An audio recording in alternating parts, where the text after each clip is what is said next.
Hello everyone, कैसे हैं आप सभी। आज है 20 अप्रैल 2020 और आज के जितने भी इंपॉर्टेंट करंट अफेयर हैं सारे इस वीडियो में कवर करेंगे। इसलिए वीडियो को अंत तक देखिए, अपने दोस्तों के साथ जरूर शेयर करिए और चैनल को जरूर सब्सक्राइब करिए अगर आपने अभी तक सब्सक्राइब नहीं किया है, या अगर आप नए व्यूअर हैं, पहली बार इस वीडियो को देख रहे हैं, इस चैनल पर किसी भी वीडियो को अगर पहली बार देख रहे हैं तो चैनल को जरूर सब्सक्राइब करिए। ठीक है, चलिए आज इसी के साथ आज के करंट अफेयर शुरू करते हैं। सबसे पहला है कि कौन सी कंट्री के लिए राजदूत हैं भारत के, जिन्होंने एक वर्चुअल राउंड टेबल मीटिंग जो है शुरू की, ऑर्गेनाइज की, जिसका नाम है कोविड-19 issue challenges and way forward. तो ये भारत के कौन सी कंट्री के लिए राजदूत हैं या हाई कमिश्नर हैं। ठीक है, हाई कमिश्नर या एम्बेसडर एक ही बात होती है। जो कॉमनवेल्थ कंट्रीज होती हैं उनके लिए वर्ड यूज किया जाता है हाई कमिश्नर, और जो कॉमनवेल्थ कंट्री नहीं होती है उनके लिए हम एम्बेसडर यूज करते हैं। तो ये है यूनाइटेड किंगडम के एम्बेसडर। एक्चुअली ये फीमेल है, महिला है, जिनका नाम है रुचि घनश्याम। तो भारत की यूनाइटेड किंगडम के लिए एम्बेसडर कौन है? रुचि घनश्याम। इन्होंने ये मीटिंग ऑर्गेनाइज करी। ठीक है, तो मीटिंग का नाम भी आपको पता होना चाहिए, और इसके साथ साथ बाकी और अलग अलग कंट्रीज के जो हाई कमिश्नर या एम्बेसडर हैं वो हम वीडियो के अंत में जो है रिवीजन करेंगे एक बार। कौन सी कंट्री है जिसने WHO की फंडिंग जो है बंद कर दी है कोरोना वायरस फेलियर की वजह से? WHO आपको पता है वर्ल्ड हेल्थ ऑर्गेनाइजेशन जो है, हेल्थ से रिलेटेड दुनिया में सबसे हाईएस्ट टॉप रैंकिंग पर एक ऑर्गेनाइजेशन है, जिसके जो डायरेक्टर जनरल है वो है टेड्रोस आधानोम। ठीक है, तो ये यूएसए ने बंद कर दिया। यूएसए हर साल अच्छी खासी जो रकम है WHO की फंडिंग करता था, लेकिन अब क्योंकि कोरोना वायरस में काफ़ी बड़ा फेलियर रहा है इस ऑर्गेनाइजेशन का, इसने कोई भी अभी तक इम्प्रूवमेंट या कह सकते कोई भी रिसर्च वगैरह कुछ ब्रेक थ्रू नहीं दिखाया अभी तक, इसलिए यूएसए ने फंडिंग बंद कर दी है। यूएसए के जो प्रेसिडेंट है वो है डोनाल्ड ट्रंप, और डोनाल्ड ट्रंप के जो अपोजिट खड़े होंगे इस बार इलेक्शंस में, प्रेसिडेंशियल इलेक्शन में, उनका नाम है जो बाइडन। ठीक है, आगे चलते हैं। और एक और चीज, एक और पोजीशन याद रखिए कि यूएसए के जो डिफेंस सेक्रेटरी है उनका नाम है मार्क एस्पर। कौन सी ऑर्गेनाइजेशन है जिसके साथ आईसीसी ने एक एमओयू साइन किया है? कौन से प्रोग्राम के लिए? क्रिकेट फॉर गुड, इस प्रोग्राम के लिए। अब ये आपको दो चीजें याद रखनी है कि सबसे पहले तो ये है किसके लिए? ये उन बच्चों के लिए है जो क्रिकेट में अच्छा कर सकते हैं, लेकिन उनके साथ या तो उनको सपोर्ट नहीं मिल रहा, या उनके साथ किसी तरह का भेदभाव किया जा रहा है, उन बच्चों के लिए। और दूसरा, ये प्रोग्राम शुरू किया यूनिसेफ ने। ठीक है, यूनिसेफ ने किया है ये प्रोग्राम, और यूनिसेफ की जो हेड है वो है हेनरिएटा फोर। यूनेस्को की है हेड जो Audrey Azoulay. World economic forum के जो हेड है उनका नाम है क्लोस स्वाब। ठीक है, जो चाइनीज लैंग्वेज डे कब मनाया जाता है? तो चाइनीज लैंग्वेज डे अप्रैल 20 को मनाया जाता है। देखिए, यूनाइटेड नेशंस में टोटल 6 लैंग्वेजेस हैं जो उनकी ऑफिशियल लैंग्वेज है। तो हर लैंग्वेज के लिए एक अलग अलग डे डिसाइड किया गया है, तो वो उस दिन के हिसाब से मनाया जाता है। मैं आपको दिखा देता हूँ, एक सेकंड रुकिए। तो 6 लैंग्वेजेस कौन कौन सी हैं? देखिए, अरेबिक के लिए मनाया जाता है जो जो डे है वो है 18 दिसंबर को। चाइनीज के लिए 20 अप्रैल को। इंग्लिश लैंग्वेज जो है उसके लिए 23 अप्रैल को। स्पेनिश के लिए भी 23 अप्रैल को, तो ये याद रखना आसान हो जाएगा। फ्रेंच के लिए 20 मार्च को, तो ये दोनों याद रखने आसान हो जाएंगे। रशियन के लिए 6 जून को। तो इसको आप ग्रुप बना के याद करिए, इंग्लिश, स्पेनिश, चाइनीज, फ्रेंच, और जो बाकी जो दो है वो अलग अलग। इस तरह से जल्दी याद रख पाएंगे। एक और चीज याद रखिए, जो हमने अभी पीछे क्वेश्चन किया है, तो इसमें यूएसए ने एक और काम किया है। यूएसए ने चाइना को डायरेक्ट एक तरह से थ्रेट दे दिया है, धमकी दे दी है कि अगर कोरोना वायरस में अगर और मतलब कोरोना वायरस के बढ़ते हुए केसेस मिलते हैं, या किसी तरह से चाइना रीजन रिस्पॉन्सिबल मिलता है, तो वो परिणाम भुगतने के लिए इस चीज को तैयार हो जाए। तो ये भी पूछा जा सकता है कि जो यूएसए ने कौन सी कंट्री को डायरेक्ट जो धमकाया है या डायरेक्ट निशाना साधा है, तो वो चाइना पर निशाना साधा है। ठीक है, आगे चलते हैं। इसी के साथ इंपॉर्टेंट जो डेज हैं वो फटाफट रिवीजन कर लेते हैं। 9 अप्रैल को होता है 55वां सीआरपीएफ ने अपना शौर्य दिवस मनाया, और जो सीआरपीएफ के डायरेक्टर जनरल हैं वो है एपी महेश्वरी। ये रिसेंटली अपॉइंट किए गए हैं।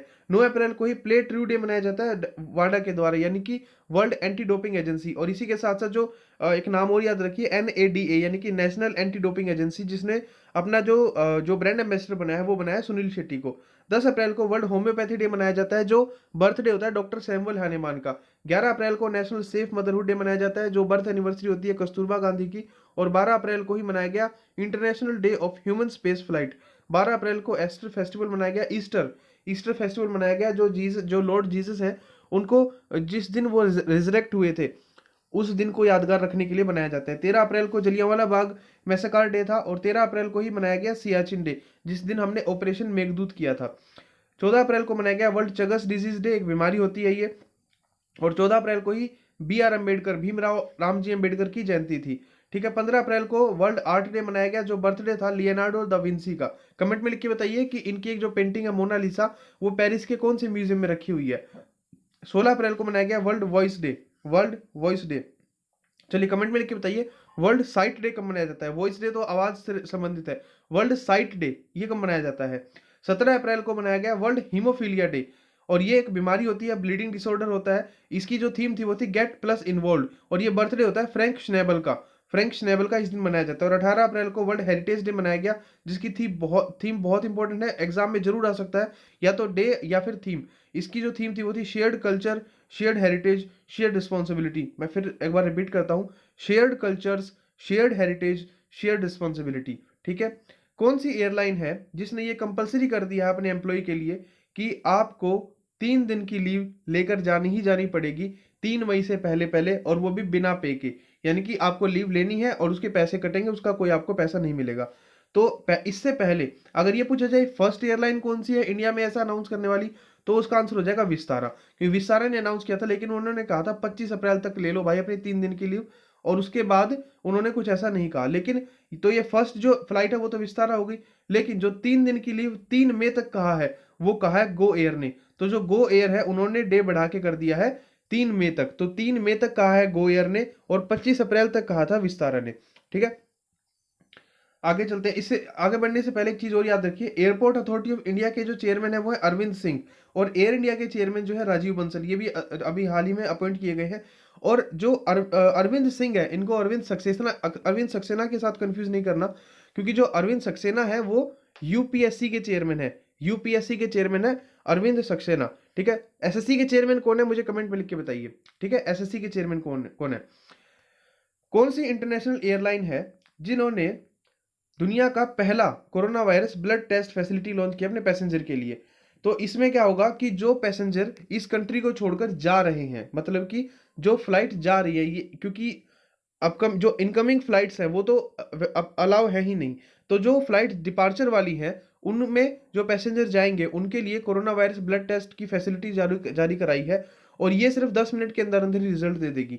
तो ये की है एमिरेट्स ने। इसके अलावा आपको 2 एयरलाइंस के बारे में और पता रखना है। जो कैंटस एयरलाइंस है ये ऑस्ट्रेलिया की है, और इन्होंने दुनिया की सबसे लंबी फ्लाइट अभी कैंटस एयरलाइन इन्होंने ऑपरेट कराई।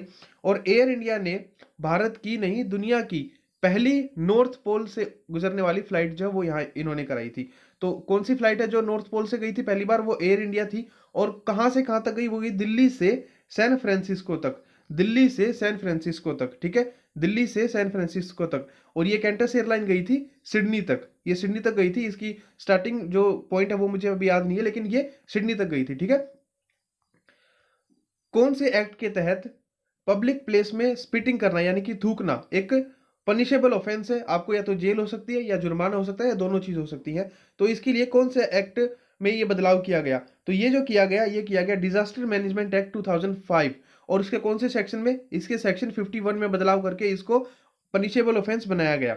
इसके साथ एक चीज और याद रखिए कि एसेंशियल सर्विसेज एक्ट 1955 में बदलाव करके जो आपके मास्क हैं और सैनिटाइजर हैं इनको एसेंशियल सर्विसेज में ऐड किया गया था। इससे पहले नहीं था, इससे पहले जो सिर्फ खाने पीने की चीजें, दाल राशन चीजें, ये सब चीजें थी। लेकिन जो सैनिटाइजर, हैंड सैनिटाइजर और फेस मास्क, इनको ऐड करने के लिए इसको एडिट किया गया, इसमें बदलाव किए गए एसेंशियल सर्विसेज एक्ट 1955। बस सिर्फ 1955 याद रखिए, बाकी आपका काम हो जाएगा। ठीक है। एक टीम मास्क फोर्स, ये एक वीडियो है, इस वीडियो का टाइटल है ये टीम मास्क फोर्स। ये कौन सी ऑर्गेनाइजेशन ने लॉन्च करी है ताकि लोगों को अवेयर किया जा सके पब्लिक प्लेसेस में मास्क पहनने के लिए। तो ये जो किया है, ये किया है आईसीसी ने किया है, जिसका हेडक्वार्टर कहां पर है, दुबई में है। हेडक्वार्टर दुबई में है, और जो इसके चेयरमैन है वो है शशांक मनोहर यहाँ के जो चेयरमैन है। और जो बीसीसीआई है ये इंडिया की क्रिकेट बॉडी है, जो ऑफिशियल बॉडी है, और इसके जो चेयरमैन है वो है सौरव गांगुली। 2 साल के लिए बनाए गए हैं। और जो हमारे ओलंपिक होंगे जो 2020 में होने थे, अभी 21 के लिए पोस्टपोन कर दिए गए हैं, तो उसके लिए जो जो गुडविल एम्बेसडर बनाया गया था वो भी सौरव गांगुली को ही बनाया गया था। इस क्वेश्चन का सही आंसर है आईसीसी। ठीक है। कौन सा स्टेट है जिसने न्यूज़पेपर और मैगजीन की डिलीवरी पर रोक लगा दी है कोरोना वायरस की वजह से? तो ये महाराष्ट्र की सरकार ने लगाई है। यहाँ के जो मुख्यमंत्री हैं वो है उद्धव ठाकरे। इसके साथ साथ आपको पता होना चाहिए कि हरियाणा के मुख्यमंत्री मनोहर लाल खट्टर है, लेकिन यहाँ पर एक उप मुख्यमंत्री डेप्यूटी सीएम भी हैं और उनका नाम है दुष्यंत चौटाला। दिल्ली के आपको पता है कि जो मुख्यमंत्री अरविंद केजरीवाल है और यहाँ के गवर्नर राज्यपाल है अनिल बैजल, और मध्य प्रदेश में जो सरकार है वो शिवराज सिंह चौहान की सरकार है। ठीक है।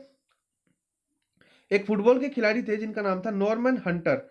ये इंग्लैंड के थे। इनका हाल ही में निधन हो गया। इसके साथ जो इंपॉर्टेंट ओबिचुअरीज है फटाफट देखते हैं। 1 से 25 की हटा दी है, जैसे आप सभी को पता ही होगा। 26 से शुरू करते हैं। एक हीफी नाम का एक पॉलिटिशियन थे। ये मिजोरम के थे और इनको मिजोरम में एक ट्राइब होती है मारा ट्राइब, उनका फादर कहा जाता है। इसके साथ सर स्टिरलिंग रॉस, ये मोटर रेसर थे, F1 फॉर्मूला 1 की रेसिंग करते थे। पीटर बोनेटी फुटबॉल गोलकीपर थे। टिम ब्रूक टेलर कॉमेडियन थे। डोनेटो साबिया इटली के थे और 800 मीटर में ओलंपिक फाइनलिस्ट भी थे।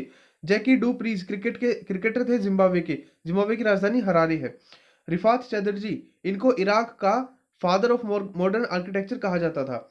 डग शेंड्रिया, इनको पीकॉक ऑफ द फेयरवेज कहा जाता था और ये गोल्फ खेलते थे। अशोक देसाई भारत के अटॉर्नी जनरल थे, अभी जो है वो है के वेणुगोपाल। रोजर चैपोर्ट, ये आइस हॉकी प्लेयर थे। नोबुहिको ओबायाशी, ये जापान के फिल्म मेकर थे। M V Rajasekharan, former Congress minister, ये कांग्रेस में थे, बड़े मतलब काफी पुराने नेता थे। और जफर सरफराज, ये पाकिस्तानी क्रिकेटर थे। रंजीत चौधरी, ये एक्टर थे, थिएटर और टीवी एक्टर थे। आर वी भुस्कुटे, ये फ्रीडम फाइटर थे, इन्होंने क्विट इंडिया मूवमेंट में भी पार्टिसिपेट किया था। सहरई ओराम, ये ट्राइबल लीडर थे, उड़ीसा के थे। और अभी हमने पढ़ा नॉर्मन हंटर, ये फुटबॉल प्लेयर थे इंग्लैंड के। ठीक है। आगे देखते हैं कि कौन ऐसा प्लेयर है इंडिया की तरफ से, इंडिया का, मैं ओवरऑल बात नहीं कर रहा हूं, मैं सिर्फ पहले इंडिया की बात कर रहा हूं कि इंडिया का ऐसा कौन प्लेयर है जो टेबल टेनिस प्लेयर की रैंकिंग आई है, आईटीटीएफ ने करी है, इंटरनेशनल टेबल टेनिस फेडरेशन, इन्होंने जो रैंकिंग जारी की है उसमें भारत की तरफ से सबसे पहले नंबर पे कौन है? वो है शरद कमल, अचंता शरद कमल। एक और याद रखिए कि इस लिस्ट में, ये तो भारत की तरफ से पहले सबसे पहले इनका नाम आया, लेकिन उस लिस्ट में बिल्कुल टॉप पर कौन है जो सबसे पहले नंबर पर है? ये चाइना के हैं। ये चाइना के हैं जिनकी जो जो पॉइंट थे 17,915 पॉइंट थे। ठीक है। इनका नाम है चेंट डेंगोंग। एक सेकेंड, चलिए ये थोड़ा टाइपिंग एरर था, मैंने ठीक कर दिया है। इनका नाम था फैन जेंडोंग। ठीक है, फैन जेंडोंग। इनके पॉइंट कितने हैं? 17,915। इसमें पॉइंट मिलते हैं, पॉइंट के हिसाब से रैंकिंग दी जाती है। तो ये पहले नंबर पर है इस लिस्ट में इतने पॉइंट्स के साथ। जो इंडिया की तरफ से पहले हैं वो लिस्ट में ओवरऑल जो है 31वें नंबर पर है और उनके पॉइंट हैं 6,460, इतने पॉइंट है। अचंता शरद कमल। ठीक है, तो दोनों आपको याद रखनी है, फर्स्ट पे कौन है और इंडिया की तरफ से फर्स्ट कौन है। ठीक है। अगला क्वेश्चन देखते हैं कि एक कमेटी बनाई गई थी, 2019 में बनाई गई थी, लेकिन उन्होंने अब इस चीज को जो है प्रपोज किया है कि एक नेशनल इंस्टीट्यूट ऑफ वैल्यूअर्स बनाया जाए। ठीक है, तो इस कमेटी के जो चेयरमैन थे वो कौन थे या अभी भी है? इनका नाम है MS साहू। MS साहू इस कमेटी के चेयरमैन थे। याद रखिए, नेशनल इंस्टीट्यूट ऑफ वैल्यूअर्स ये बनाया जाएगा। इसको सजेस्ट किया है, प्रपोज किया है MS साहू कमेटी ने। ठीक है। शक्तिकांत दास आपको पता है हमारे भारत के जो है RBI के 25वें गवर्नर हैं। ठीक है। इंडिया हेल्थ मिनिस्ट्री और WHO वर्ल्ड हेल्थ ऑर्गेनाइजेशन ने डिसाइड किया है कौन सी बीमारी के लिए एक सर्विलेंस नेटवर्क यूज करने के लिए इसको कोरोना वायरस के लिए ही यूज करेंगे। तो ये जो बीमारी है, ये मलेरिया की जो बीमारी है उसको यूज करेंगे। ठीक है, मलेरिया बीमारी का जो सर्विलेंस नेटवर्क है उसको यूज करेंगे कोरोना वायरस के लिए। आपको याद रखना है कि मलेरिया बीमारी का सर्विलेंस नेटवर्क यूज करेंगे। इसके साथ ही अलग अलग क्रेडिट रेटिंग एजेंसीज ने भारत की GDP फोरकास्ट की है सन 2021 के लिए, फाइनेंशियल ईयर 2021 के लिए। तो वो अलग अलग देखते हैं। UN एस्केप ने कहा है 4.8%, फिच ने कहा है 2%, एशियन डेवलपमेंट बैंक जिसका जो प्रेसिडेंट है वो है मसात्सुको असाकावा, इन्होंने कहा है 2021 के लिए 4%, 2022 के लिए फाइनेंशियल ईयर 2022 के लिए कहा है 6.2%, इंडिया रेटिंग रिसर्च ने कहा है 3.6%, गोल्डमैन सैक्स ने कहा है 1.6%, IMF इंटरनेशनल मॉनेटरी फंड इन्होंने कहा है 1.9% 2021 के लिए और 22 के लिए कहा है 7.2%, और SBI की एक रिपोर्ट आई थी इकोरैप, इसके हिसाब से 1.1%। तो ये सारे याद रखने आपको। जो साउथ कोरिया है उसके जो प्रेसिडेंट दोबारा अपॉइंट किए गए हैं वो कौन कर लिए गए हैं? तो इनका नाम है मून जाए इन। ठीक है, मून जाए इन जो है यहाँ के जो प्रेसिडेंट दोबारा बन गए हैं। और जो साउथ कोरिया की जो राजधानी है वो है सियोल। एक और चीज़ याद रखिए, साउथ कोरिया में एक स्पेशल तरह का जो म्यूजिक होता है जिसको कहते हैं के पॉप, जो पॉप म्यूजिक होता है, लेकिन इसके सामने ये के पॉप लगाते हैं। ठीक है, तो के पॉप एक सिंगर थी, सली नाम था उनका, सली, SULLI। इनका हाल ही में निधन हो गया। तो ये पूछा जा सकता है कि ये किस फील्ड से संबंधित थी, तो ये के पॉप से संबंधित थी। ठीक है, अगला क्वेश्चन देखते हैं कि IMF रिपोर्ट के हिसाब से एशिया की इकोनॉमी पहली बार 60 साल में पहली बार इतने परसेंट पे ग्रो करेगी। तो कितने परसेंट पे ग्रो करेगी? ये ग्रो करेगी 0% पे। 1.1 नहीं है इसका आंसर, 0% सही है इसका आंसर। तो 0%, ऐसा पहली बार हो सकता है कि 60 साल में पहली बार एशिया की इकोनॉमी 0% पे ग्रो करे। ठीक है, और भारत के लिए कितना दिया है ना इन्होंने? भारत के लिए दिया 1.1%। ठीक है, 1.1, IMF के हिसाब से 1.9%, सॉरी 1.9%, IMF के हिसाब से 1.9%।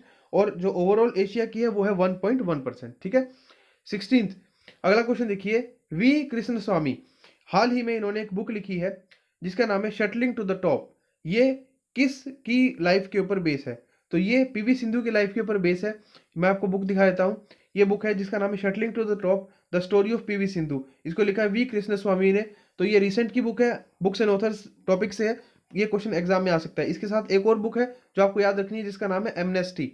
एमनेस्टी, इस बुक को लिखा है अरविंद अडिगा ने, अरविंद अडिगा ने। तो ये बुक भी आपको याद रखनी है। अब आगे बढ़ने से पहले फटाफट एक बार हम जो ब्रांड जो एम्बेसडर हैं या हाई कमिश्नर है वो एक बार देख लेते हैं। न्यूए के हैं मुक्तेश कुमार परदेसी, जॉर्जिया के हैं कशन सिंह देवल, UAE के हैं पवन कपूर, ग्रीस के हैं अमृत लुगुन, कनाडा के हैं अजय बिशरिया और श्रीलंका के हैं गोपाल बगले। USA के हैं तरनजीत सिंह संधू, नेपाल के विनय मोहन क्वात्रा, टर्की के हैं संजय कुमार और म्यांमार के सौरव कुमार। तो टर्की और म्यांमार में कंफ्यूज नहीं होनी चाहिए, नाम थोड़ा मिलते जुलते हैं।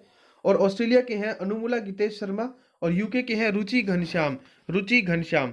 आज की वीडियो में इतना ही करेंगे।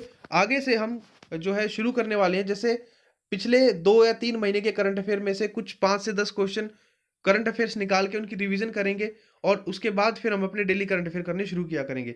तो आज 20 अप्रैल की हम वीडियो कर चुके हैं, 21 अप्रैल से आपको ये पैटर्न देखने को मिल जाएगा। हम डेली के 10 या 12 क्वेश्चन निकालेंगे जो पहले के करंट अफेयर है, इंपॉर्टेंट करंट अफेयर है, हो सकता है ज़्यादा भी हो, वन लाइनर की फॉर्म में। अब डिपेंड करता है क्विज की फॉर्म में करेंगे या वन लाइनर की फॉर्म में करेंगे। उसके बाद फिर हम अपने फटाफट से इनको 2 4 5 मिनट में रिवीजन करके फिर आगे की करंट अफेयर किया करेंगे। ठीक है, तो तब तक के लिए पढ़ते रहिए, नोट्स बना के रखिए, घरों में रहिए, सुरक्षित रहिए और चैनल को जरूर सब्सक्राइब करिए, वीडियो को जरूर लाइक करिए और अपने दोस्तों के साथ जरूर शेयर करिए। पढ़ते रहिए। जो है मिलते हैं कल की वीडियो में। ठीक है।